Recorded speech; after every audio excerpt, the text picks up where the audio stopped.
বান্দা বান্দি রে, দুনিয়া জমিনে কি ঠান্ডা কি গরম কি বর্ষা, যখনই ফজরের সময় বলতো আসসালাতু খায়রুম মিনান নাওম, ঘুম থেকে নামাজ উত্তম, শীতের কম্বল ছেড়ে দিয়ে ঠান্ডা পানিতে ওযু করতে পিছাও না, বর্ষায় কাদা ঝড় পানিতেও তুমি পিছিয়ে যাও না, আর গরমের সময়ও তো তুমি পিছিয়ে যাও না।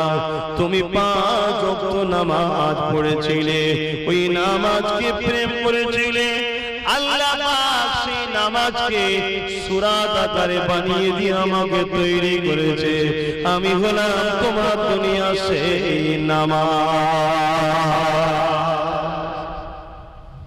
বলো আমরা যারা নামাজ পড়িনি তাহলে মাথার গোড়ায় পাবো?